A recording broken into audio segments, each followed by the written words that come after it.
Quando surge, galera, mais um vídeo chegando aqui. Olha, quando o Andrés Pereira quando circulou essa notícia do Andrés Pereira no Palmeiras, a gente começou a pensar, o que será a opinião do técnico? O que será que o técnico do Fulham tem a dizer sobre o Pereira no Palmeiras? Ele se pronunciou a respeito dessa negociação, dessa possível negociação de Andrés Pereira para o Palmeiras.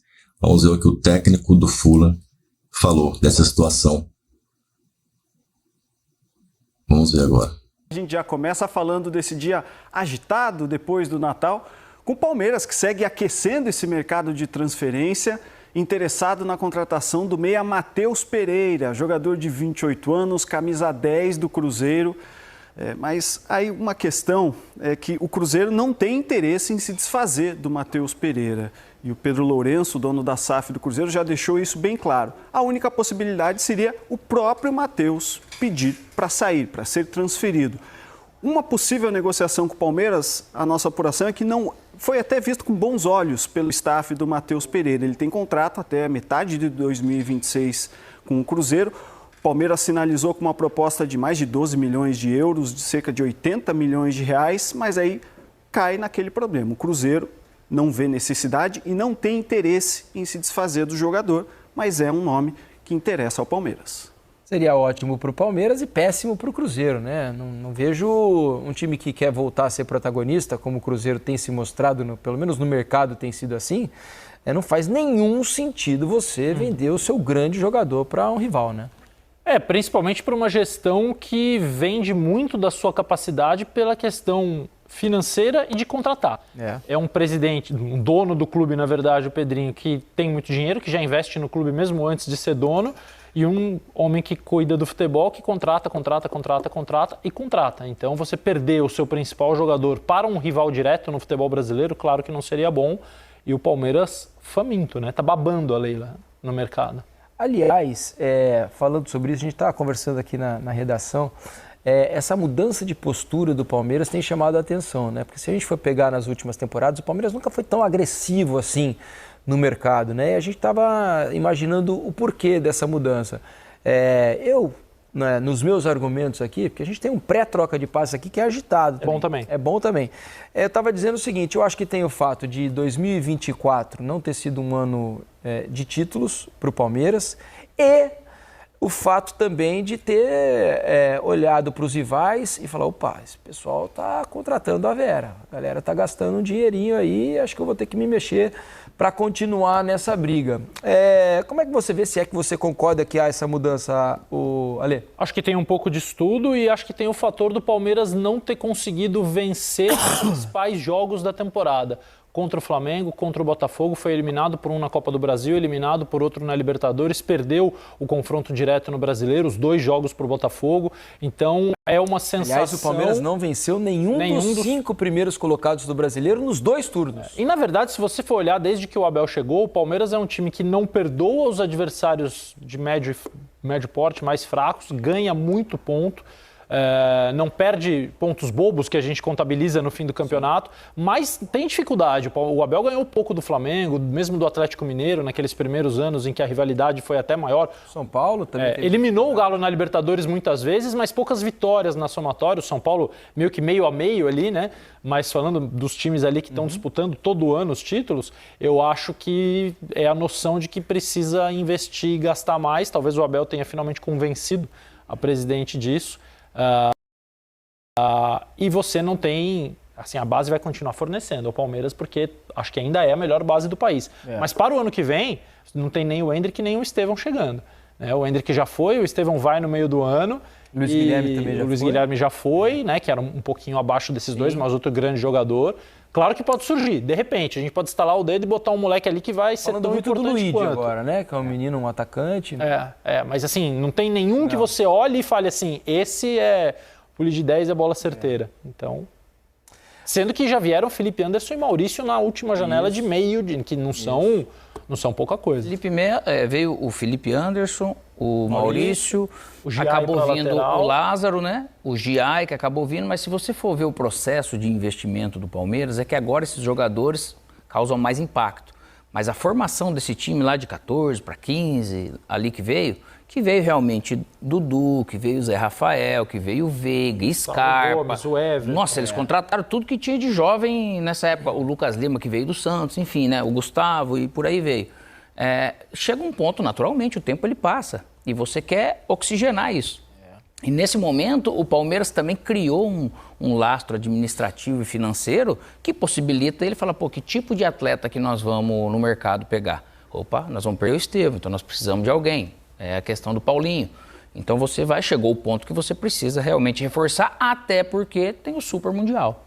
Então o Super Mundial ele também te atrai para você conquistar um título desejado. Dinheiro novo, né? Porque é um dinheiro que não entrava antes. Mas o Palmeiras está estruturado para isso também, né, Felipe? Claro. Buscava sempre um atleta ou outro, mas já investiu 12 milhões de euros no Maurício, um exemplo.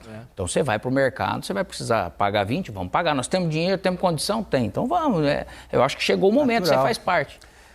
O que mais você conta do Palmeiras, André?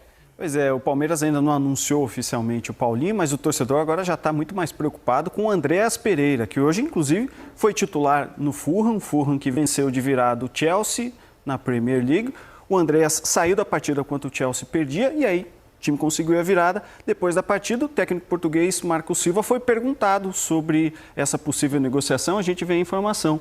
Ele até falou, olha, com relação a esse assunto de transferência, minha conversa com o Andréas é sobre o time. Tanto o Fulham quanto o próprio Andréas têm pessoas capacitadas para lidar sobre esse assunto sem precisar entrar nisso. Mas é o que ele falou, ele é um jogador diferente. Ele me entrega coisas que não é comum você ver dentro de campo. Vem sendo titular com o Fulham, deve jogar no dia 29 contra o Bournemouth, deve ser titular também no dia 5 de janeiro contra o Ipswich. É uma contratação difícil que o Palmeiras busca, né? Além disso, o Palmeiras tem uma novidade, deve contar com a permanência do Zé Rafael para a próxima temporada. E é bom a gente deixar claro que a diretoria do Palmeiras em nenhum momento entendeu ou buscou uma negociação para o Zé Rafael. Inclusive, achava que ele, diferente de outros atletas como o Gabriel Menino, como o Rony, que já via que talvez com ciclos encerrados, a intenção era continuar com o Zé Rafael. Mas o mercado estava atrás dele. Santos e Fluminense fizeram propostas. A do Santos, inclusive, era considerada a proposta mais forte, mais sedutora, mas o Zé Rafael recusou essa proposta. Ele não tem interesse em deixar o Palmeiras e isso longe de ser um problema para a diretoria do Palmeiras, que já tinha a possibilidade da permanência do Zé Rafael para 2025, vendo ele como uma peça útil dentro do elenco. Ótimo jogador, né? Esse ano sofreu um pouco mais com lesões que o atrapalharam ao longo da temporada, mas acho que é uma boa notícia para a torcida. E a negociação do Andréas, acho que vai muito da vontade do jogador, né? Porque o jogador está lá, está estabelecido, é titular do Fulham. Só se ele quiser voltar ao Brasil, tiver um desejo muito grande de vir para cá para aceitar sair da Premier League e vir jogar no futebol brasileiro. Minha curiosidade em relação aos dois Pereiras, né, o Andréas e o Matheus, é se eles cabem no orçamento, porque dentro do time eles podem jogar juntos tranquilamente. Não há nenhum problema, inclusive como titulares. Agora, não sei se o Palmeiras pensa em um dos dois ou se de repente as duas propostas forem aceitas, dá para contratar os dois. Mais o Veiga, né? Então, porque aí você tem o Felipe Anderson, o Andrés pode trazer um pouquinho mais para trás, sim. O Matheus Pereira pode vir do lado, o Maurício pode vir do lado, o Felipe Anderson, só o Veiga é central. Né? Se a gente botar o Veiga para fazer esse movimento... Agora tem jogado algumas vezes no lado direito ali, né? Está numa fase boa do Palmeiras. Mas não é legal. Não é o normal. E não é legal. Ele não rende o que ele rende quando ele joga ali centralizado. E é tão difícil você encontrar um meia hoje que consiga achar esse espaço por dentro, que quando você tem eu acho que você tem que potencializar isso, não né? Tem necessidade desses dois meias, não. Eu acho que Andréas, você fala assim, o Fulham de repente pode conseguir algum outro meia? Pode, porque é a Premier League, né? Então pode ser que você encontre, mas que é um baita de um nome, se desse certo, mas eu acho que entre um ou outro. Lógico que se eu sou Cruzeiro, não libero o Matheus Pereira de jeito nenhum. Matheus Pereira, o Willian e o Marlon, eu não liberaria. E o Mateuzinho também não libera. Mateuzinho também não, né? Não, o Mateuzinho já, mas eu falo como base, ele chegou agora há pouco tempo, mas como base esses três, para você encontrar alguém, lógico, o Mateuzinho, são jogadores difíceis de você encontrar no mercado, é por isso que o Palmeiras acho que está indo nos dois, mas não deve contratar os dois realmente, porque daí você fala, poxa vida, com eles dois, mais Paulinho, Veiga, você tem que às vezes ter um jogador desse tamanho, lógico que é bom você ter, você enfraquece o adversário. E você tem no seu elenco para você usar. Mas gerir não é simples, mas são muito... não é, porque os caras são muito protagonistas, né, Ale? É verdade. No mercado tem sido bastante agressiva, tá deixando a torcida contente, eu acho que dá para dizer um pouco disso. E o novo nome, né, que a gente pode citar ao longo dessas movimentações é agora do Matheus Pereira. É um jogador que faz parte hoje em dia do elenco do Cruzeiro. A gente tá vendo aí agora uma imagem da matéria que a gente subiu não tem muito tempo, agora nesse fim de tarde aí já no GE. Globo. Uma operação em parceria com o Caê Mota, do Rio de Janeiro, o Thiago Ferri, que faz parte da cobertura do Palmeiras aqui em São Paulo comigo. E é realmente um nome que, nesse momento, é um nome que interessa ao Palmeiras.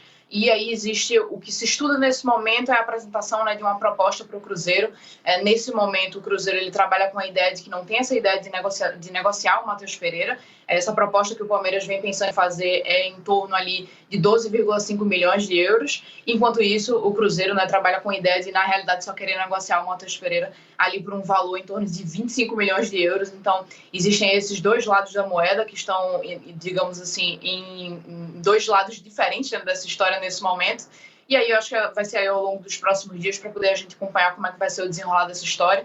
Mas o fato nesse momento é que existe, né, um interesse aí do Palmeiras e já um estudo, né, de uma proposta para poder ser apresentada para tentar mais uma contratação aí nesse processo aí de boas contratações que o Palmeiras vem fazendo, né, aí ao longo desse fim de ano. Palmeiras ousado no mercado, não só pelas quantias, né, Raed, mas também por procurar outro destaque de um outro grande clube, né? Está fazendo assim com o Paulinho, está tirando o Paulinho do Atlético Mineiro, um jogador que foi destaque no Galo nos últimos anos. O Matheus Pereira também foi um jogador muito importante para o Cruzeiro, 28 anos, né? O Cruzeiro até contratou, teve toda aquela novela se ele ficaria ou não no Cruzeiro, mas um jogador muito importante para o Cruzeiro, então realmente é uma negociação muito difícil, também falando sobre esse lado da importância do Matheus por lá. O Matheus Pereira teve um início de temporada muito bom sob o comando do Seabra, quando atuou como falso 9. É um time que dá liberdade para o Matheus Pereira não ter tantas obrigações defensivas. E quando entra o Fernando Diniz no comando do Cruzeiro, ele faz a oscilação negativa, não consegue se adaptar logo de imediato ao plano de jogo do Diniz. O que me surpreende ali na busca do Palmeiras não é nem ele tentar buscar no mercado nacional novos jogadores. Isso aí a gente vê em profusão nos mercados europeus, né? Por exemplo, o time da Inglaterra busca de jogador em time da Inglaterra, porque está adaptado ali ao mercado. Mas é uma função que o Palmeiras tem alguns nomes que podem executar essa função. O titular absoluto era o Veiga, você tem o Maurício que joga por ali, você tem o Felipe Anderson que pode fazer essa função e o Palmeiras sinalizando que pode tentar contratar o Matheus Pereira, que é aquele meia clássico ali para jogar atrás do atacante de referência. Jogador que chegou a vestir a camisa da seleção brasileira em 2024, né, Ramon? Um nome aí de destaque no cenário nacional e tem muito isso também. O Palmeiras procurando preencher o elenco, indo até em lacunas que talvez nem sejam as mais necessárias, né? Quando a gente fala do Palmeiras, a gente não olha para essa função de camisa 10 como o setor mais importante para se reforçar, né? Sim. Na minha opinião, o Matheus é um dos melhores meias do Brasil em atividade, jogando aqui, claro, com o Ganso, enfim, Arrascaeta, em condições normais. Mas é uma contratação, assim, se vier a acontecer, claro, né, que me surpreenderia, né? Primeiro, essa questão do Palmeiras está ali, como você falou, né, tirando o escorpião do bolso, abrindo a mão, a Leila ali indo a fundo, né, contratando, tirando jogadores importantes, né? Tirou o Paulinho, o Facundo Torres ali, ainda é uma incógnita pra gente, para até se adaptar, chegar a ver como vai chegar nosso futebol, mas o Paulinho é uma realidade, um grande jogador. Tem também o Andrés Pereira, mas em relação ao Matheus, assim, eu acho que é o Abel tentando preencher, tentando ter o que tem Flamengo, o que tem Botafogo, dois times de fato, porque o calendário extenso, o Palmeiras sofreu muito esse ano com essa questão de lesões, né? Para mim, essa oscilação e essas eliminações, obviamente, não se passam só por isso, mas as lesões atrapalharam muito os planos do Abel. Claro que o Botafogo mereceu e o Flamengo mereceu eliminar o Palmeiras nos mata-matas, na minha opinião. Mas é uma contratação de peso gigante que movimenta muito o mercado também, né? Estava lendo a matéria que subiu agora pelos amigos, a proposta mais ou menos ali estão falando em 2,5 de euros, né? Lembrando que o Cruzeiro comprou o Matheus Pereira no meio do ano por 5 milhões de euros.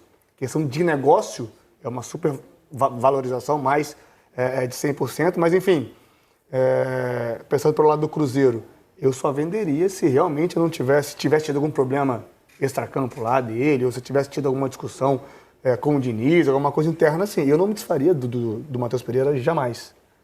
Em ocasião, em hipótese alguma, só se chegasse um valor 25, 30 milhões de euros, aí é inevitável não vender, né? Você pode contratar um jogador dessa magnitude, mas assim, me surpreenderia caso acontecesse esse movimento. E o Palmeiras procurando esses jogadores até por saber que vai perder o Estevão no meio do ano também. né, Raed? Talvez o Abel pense num esquema com 2 meias, né? Ou alguma variação jogando algum desses jogadores para o lado direito, algo que aconteceu até com o Veiga em determinado momento da temporada, pode ser por aí também. Como ele também fez com o Veiga e Scarpa nas conquistas do Palmeiras, né? Mas para mim, pensando aqui, o Ramon falou, né? Essa tentativa, Paulinho, Facundo, a possibilidade do Andrés, aí caiu uma fichinha, que pode ser uma sinalização de que a negociação do Andrés possa ter emperrado. E aí o Palmeiras indo para um plano B. Eles jogam na mesma posição? Possivelmente daria para encaixar. Andrés faz um segundo volante, mas ele é um homem de ligação de meio de campo. Então, essa sinalização do Palmeiras buscando o Matheus Pereira pode ser que indique que o Andrés a negociação do Andrés pode ser um pouco mais complicada e ele pode não vir. Até porque, né, Camila, a gente já imaginava o Palmeiras, de certa forma, agressivo no mercado, mas os valores já ultrapassavam o que a gente vinha apurando, né, em relação às cifras. Então, só pelo Andrés já seria algo que ultrapassaria muito o que o Palmeiras poderia usar para contratações. Pensando em Andrés e Matheus Pereira, então, aí ficaria um número muito acima desse limite, digamos assim, esse teto que seria imaginado para o Palmeiras. Vai muito por aí? É um ou outro? É um Pereira ou outro para esse ano no Palmeiras? Olha, eu acho que não necessariamente, tá? Olha, eu confesso que nesse caso específico do Matheus Pereira, ele é até uma contratação que, digamos assim, ela foge um pouco do desenho de reforços do que o Palmeiras vinha desenhando, pelo menos aí ao longo desses últimos dias. Quando a gente começou nesse processo aí de apurações das janelas de transferências, essas contratações, digamos assim, que o Palmeiras colocou como prioridade, eram mais ou menos ali 4 a 5 reforços, com as posições que eram 2 pontas, um centroavante, um cara que seria justamente o segundo volante, que seria o caso do Andrés Pereira, e um outro caso que seria um zagueiro canhoto, que é uma contratação que o Abel vem pedindo desde o início aí desse período, dessa passagem dele pelo Palmeiras. Então, esse caso, inclusive, do Matheus Pereira, ele seria talvez umas características um pouco diferentes do que o Palmeiras estava desenhando de avanços realmente de mercado para esse momento. E aí vocês estavam falando um pouco de que talvez poderia ser, de repente, um sinal de que a situação, né, lá com o Furran não estava caminhando. E aí, nesse momento, o que a gente pode dizer com relação ao Andrés Pereira, são todos os Pereiras dentro dessa história, mas com relação ao Andrés Pereira, é o que acontece nesse momento. O Palmeiras fez, né, uma oferta para o Furran ali em torno de 20 milhões de euros, são os valores que a gente tem nesse momento. E aí, o que acontece nesse momento, né? O Andrés já deu um ok para os empresários dele para poder negociar esse processo aí da contratação. Iniciou, né, digamos assim, um processo de conversas, mas o Palmeiras ainda está aguardando uma resposta do Furran. E aí a expectativa é de que talvez isso só aconteça depois, já mais para o início, né, de 2025, porque nesse momento, né, o Furran está fazendo alguns jogos ainda nessa reta final de temporada. O próprio Andrés vai jogar hoje, né? Então, existe meio que essa expectativa de que vai haver ainda uma resposta. Então, essa situação aí do Matheus, acho que não necessariamente teria uma correlação direta com o Andrés Pereira, não. A gente até ficou um pouco com a dúvida, assim, se de repente teria algo nesse sentido, né, de que de repente a negociação não estaria tanto andando e aí de repente seria uma outra investida, mas pelo menos aí até o momento o Palmeiras ainda aguarda, né, realmente uma resposta do Furran para poder ver se de repente essa negociação vai avançar, né? A não ser que a Leila queira fazer um time de Pereiras. Ela comandando, Leila Pereira comandando Andrés Pereira, Matheus Pereira. Uma pena que o Abel é Ferreira, né? Não é Pereira. Não, mas ela pode tentar mudar o nome dele. Assim, eu acho que, pensando no elenco do Palmeiras, tá certo que você precisa se preparar para uma temporada, tem um super mundial no meio do caminho, no meio do ano, que é importantíssimo para os times brasileiros conseguirem ter uma visibilidade, criar a marca no exterior. Mas eu imagino que os dois eles consigam ocupar a mesma posição ali do campo, e é uma posição que o Palmeiras já tem nomes e ainda tem espaço para os meninos da base. Você tem o Thales. Mas o Andrés ali. Não é mais um segundo, não pode ser pensado como um camisa 8? O Andrés ele faz o camisa 8 também, mas o grande brilho da carreira dele foi jogando como meio armador. Inclusive ele é convocado para a seleção brasileira jogando como meio armador. Então ele consegue fazer também um segundo volante. Porém, é uma faixa de campo ali, a grande função do Andrés, a grande característica dele, a batida na bola, o chute de média e longa distância, ele ali como camisa 10 atrás do atacante de referência. E você já tem, como eu falei, Veiga, Felipe Anderson, que pode fazer essa função, você tem o Maurício, que pode fazer essa função. Que também já foi um investimento alto do Palmeiras, né, na última janela. E você ainda tem jovens da base que estão subindo. O Thales jogando bola, que faz aquela função. Você tem o Alan também, sub-20, que também faz a esquerda e faz o meio. Então, assim, eu imagino que essa sinalização pelo Matheus Pereira possa indicar que o Andrés, sim, essa negociação pode estar um pouco complicada. O Palmeiras já está querendo formar o elenco no início do ano. Porque são duas negociações complexas, né? O Fulham não quer perder também um jogador importante e vai pedir uma quantia maior, e o Cruzeiro é a mesma coisa, né? Acho que são investimentos que o Palmeiras pode pensar num valor X e no decorrer da negociação esse valor ficar maior ainda, né? Isso pode mudar de acordo com a conversa jogador-clube, enfim, isso aí é muito secreto deles, assim, né? Essa questão de negócio. Mas falando em posições, eu acho que o Palmeiras poderia pensar, como você falou antes, né? Eu acho que precisa de um 9 mais de referência, a não ser que o Abel esteja pensando em usar o Paulinho dessa maneira, como um falso 9, como um jogador com muita liberdade, ou até mesmo para fazer dupla com alguém. Como ele já fez com o Rony.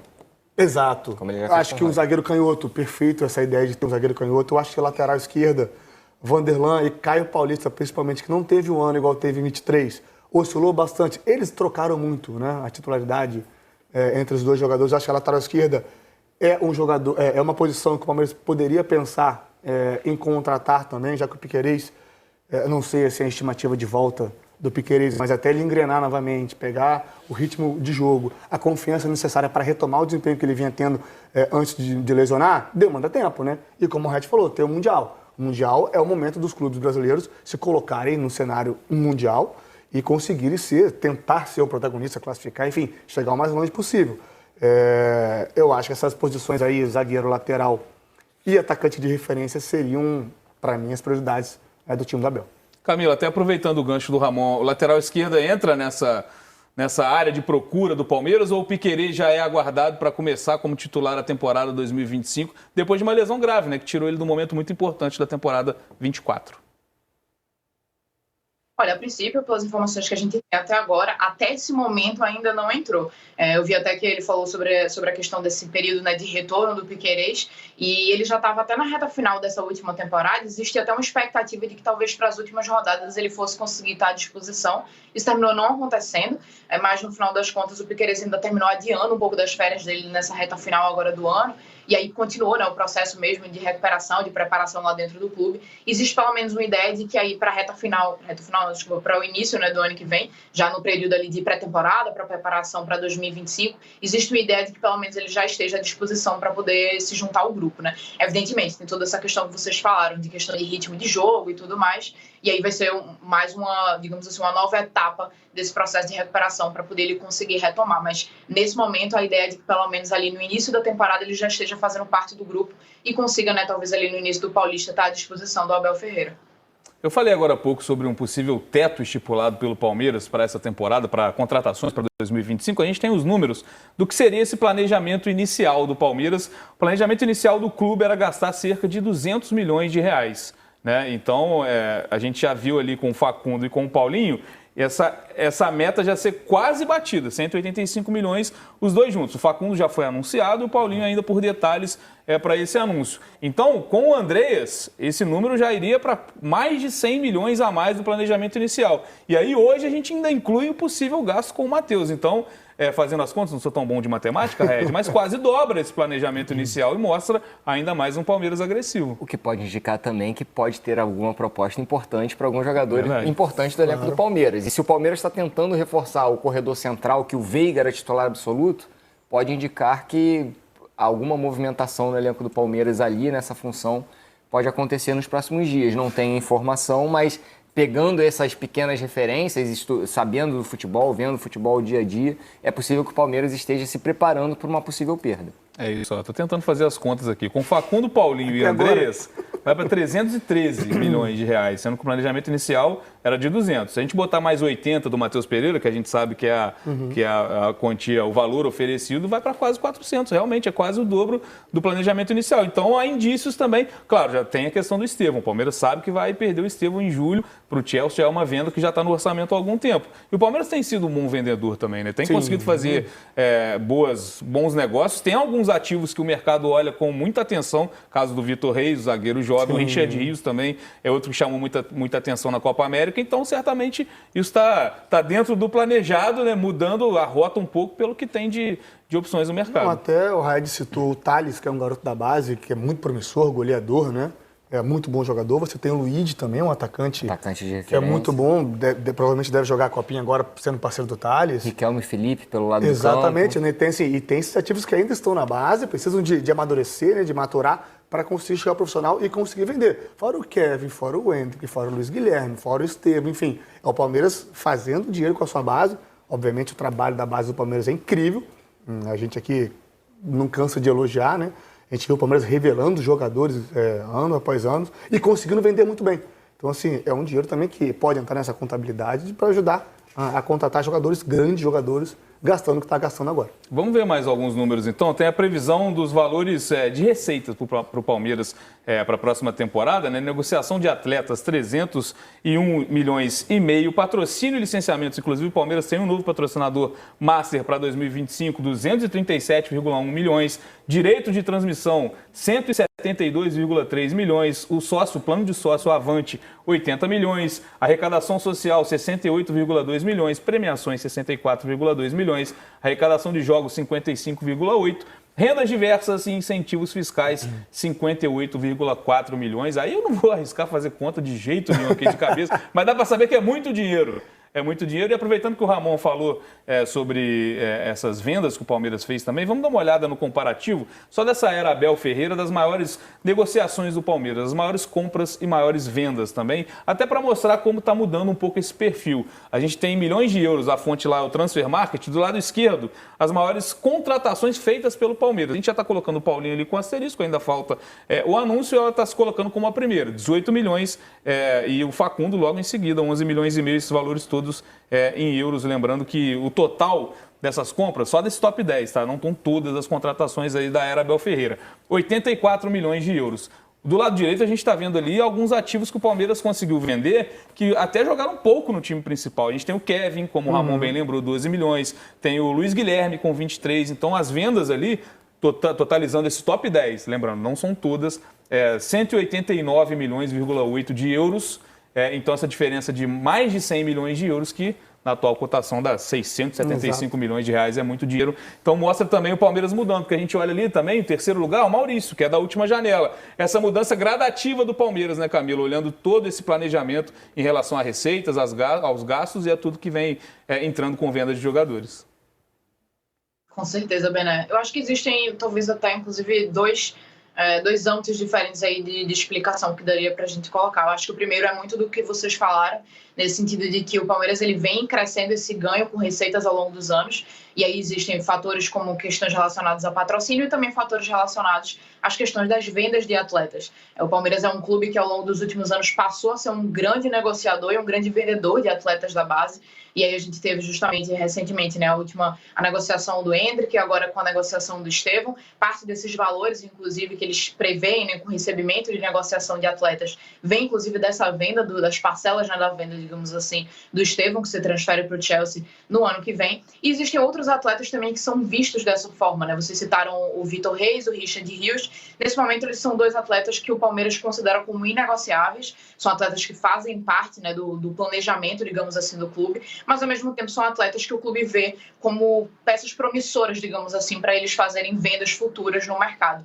Eu acho que, de certa forma, inclusive, essa movimentação do Palmeiras, ela mostra não só uma mudança do perfil realmente de contratação que o Palmeiras tem feito, até, digamos, 2024 existe uma ideia de contratar jogadores que seriam desenvolvidos dentro do elenco para, de repente, no futuro, eles serem jogadores considerados com mais experiência, jogadores mais bem trabalhados. E agora, a partir de 2025, existe uma ideia do Palmeiras de contratar jogadores que sejam mais prontos. E isso não significa necessariamente que são jogadores experientes em termos de idade, mas são jogadores que já são considerados mais prontos na proximidade, digamos assim, das características que o Palmeiras gostaria de contratar.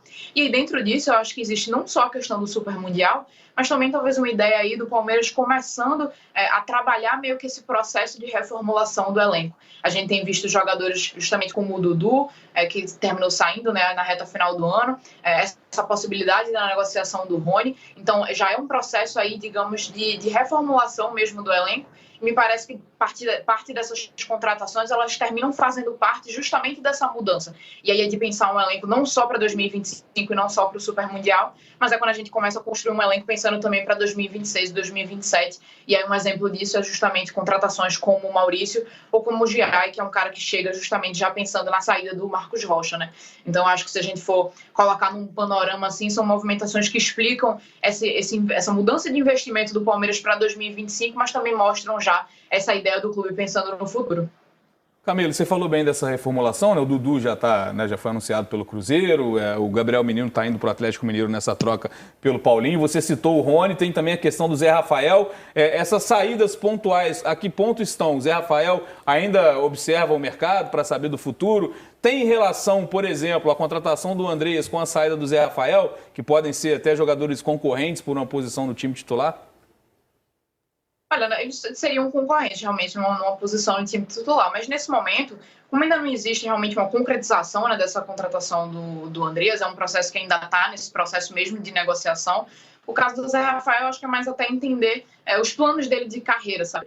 Nesse momento, houve procuras, né, realmente, principalmente do Santos e do Fluminense, mas nesse momento a proposta do Santos ela parece até um pouco melhor em comparação com o Fluminense para o jogador especificamente.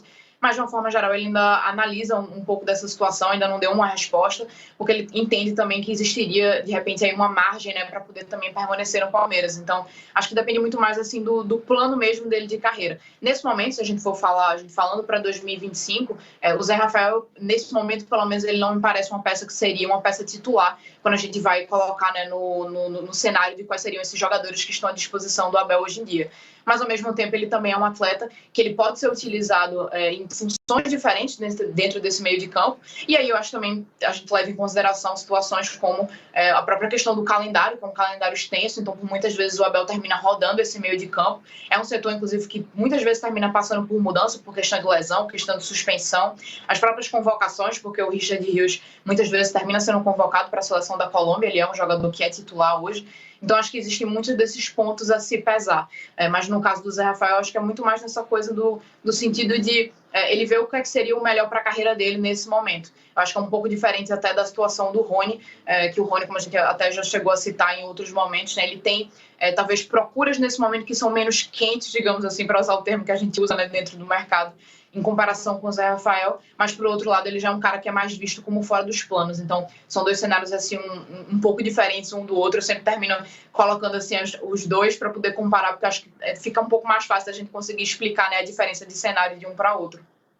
Ô, Bené, e também a gente precisa lembrar, na verdade, né, você mostrou ali as vendas, as compras e tal, do Bruno Rodrigues, né? É um reforço interno que tem o Palmeiras, ele teve uma lesão em janeiro do ano passado, em maio, janeiro no joelho direito, em maio no joelho esquerdo.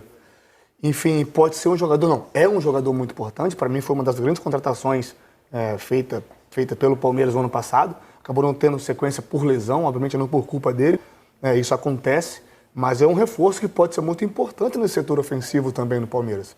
Se for o Bruno Rodrigues do Cruzeiro, de 2023, é um jogador que pode ajudar demais e pode ser titular, nesse jeito que joga o Abel, fazendo dupla de ataque, que é muito móvel também, muito veloz, é um jogador muito interessante. Então a gente tem que colocar também o Bruno Rodrigues como possível reforço, que já estava lá, mas um reforço que pode se recuperar e pode ser muito importante durante a temporada também. Com lesões graves e que o torcedor viu muito pouco com a camisa do Palmeiras. Praticamente foram 2 jogos. Não atuou, né? Só 2 jogos no início da temporada, né, Camila? Só me despedindo de você, até para falar que o torcedor está ansioso também. O que falta para esse anúncio oficial do Paulinho? Olha, o pessoal não para de perguntar sobre isso. Mas veja, nesse momento ele inclusive, já passou por todo aquele procedimento, né? Já passou por exame, já fez as fotos, já fez todo aquele procedimento de questão de anúncio, mas como é uma negociação que terminou envolvendo muitas partes, como no caso do Paulinho vindo para cá, o Palmeiras faz um pagamento ao Atlético Mineiro e ainda cede 2 jogadores, no caso do Gabriel Menino e do Patrick, terminam tendo muitas arestas, digamos assim, para acertar. Mas nesse momento, basicamente, o que está faltando é o Patrick passar pelos exames lá no Atlético Mineiro. O Gabriel Menino já tinha feito isso no início da semana, mas o Patrick só chegou agora no fim da semana por lá, então está passando por esses exames. E aí, terminando essas burocracias aí, vai ser basicamente o que está faltando para poder o Palmeiras anunciar o Paulinho, né? Tá estavam esperando, eu acho até que acontecesse, chegasse como presente de Natal ali no 24, 25. Até a gente estava nessa expectativa, mas aí já ao longo dos dias disseram, é provável que não aconteça hoje, a gente vai ter que dar uma guardada aí nessa burocracia. Mas eu acho que a expectativa é isso, terminando aí esse processo aí dos exames do Patrick, a gente vai finalmente, né, ver aí a segunda contratação do Palmeiras confirmada aí para 2025. Eu não tenho dúvida que o torcedor palmeirense não largou o celular durante a ceia do Natal esperando esse anúncio, mas é isso, a qualquer momento é a parte burocrática que está pegando. Camila, muito obrigado pelas informações, volte sempre a estar na área, tamo junto. Bom, muito bem, tá, então, comentaristas aí já estão atordoados, hein, sabendo que o Palmeiras vai fazer esse timaço aí, e vai ficar difícil pro Cheirinho, vai ficar difícil pro Botafogo, vai ficar difícil pro Galo, pro Cruzeiro, pro Inter, para quem quer que seja, vai ficar difícil pro Real Madrid, calma, também não, né, não vamos exagerar, né. Mas vai ficar difícil para os times brasileiros aí, sul-americanos, até porque eu tava pensando aqui, né, pô, para esse Mundial, o Palmeiras deve jogar os próximos Mundiais, Palmeiras, Flamengo, com certeza esses dois, e deve jogar os próximos Mundiais, por quê? Porque eles lideram entre os brasileiros o ranking da Conmebol, esse é o ponto 1. Agora, por que eu tô dizendo isso? Porque para o brasileiro ir para o Mundial, ele basicamente ele tem que ganhar a Libertadores, já que todos os brasileiros têm ganhado. De 2020, de 2019 para cá, só brasileiro venceu a Libertadores, ou seja, se você pegar o Grêmio de 2017 para cá, de 8 times, 7 foram brasileiros os campeões, só o River Plate, naquela final contra o Boca lá no Santiago Bernabéu, que o River Plate ganhou, argentino. De 2017, onde o Grêmio ganhou, para cá é o Grêmio, aí salta 2018, que foi o River, 19 Flamengo, 20 Palmeiras, 21 Palmeiras, 22 Flamengo, 23 Fluminense, 24 Botafogo. 7 vezes nos últimos 8 anos, em 7 deles, o brasileiro ganhou a Libertadores. Ou seja, meu irmão, o pessoal da América do Sul tá apavorado, desesperado, né? Assim, e eu tenho certeza que a Libertadores vai mudar de formato em breve. Você pode escrever aí, não vai demorar muito, a Champions mudou, aqui vai mudar, porque primeiro que eles gostam de parear o que acontece lá com aqui. Eu acho saudável isso aí. Mas, meu irmão, só brasileiro ganhando a Libertadores, finais brasileiras e tudo mais. Em 2023 aí aconteceu algo que não acontecia desde 2019, que foi uma final onde não tinha os dois sendo brasileiros. Em 23 o Boca acabou passando pelo Palmeiras, que era para ser também final brasileira. Talvez se o Dudu não tivesse se lesionado, né? Se não tivesse acontecido a lesão do Dudu, o Palmeiras estaria na final, teria sido campeão contra o Fluminense. Com certeza teria sido campeão, né? Grande chance. Se o City meteu 4 neles, vamos lá. E aí, eu vou falar aqui é muita bomba que tá chegando aqui. Tem informações chegando aqui, cara, de fontes muito quentes, tá? Ligado a empresários aí, a familiares de jogadores aí de futebol. Como eu falei, o Matheus Pereira não vem pro Palmeiras, me garantiu a minha fonte aqui. E tem 2 bombas também para nos próximos vídeos colocar aí, tá? 2 bombas, assim, assustadoras mesmo. Assustadoras, né? Mas isso fica para depois, né? Eu acho que a gente pode comentar isso depois. O que você achou aí da declaração do técnico do Fulham? Andrés Pereira no Palmeiras, será? E nesse vídeo aqui, você vai clicar ou não vai? Avante palestra!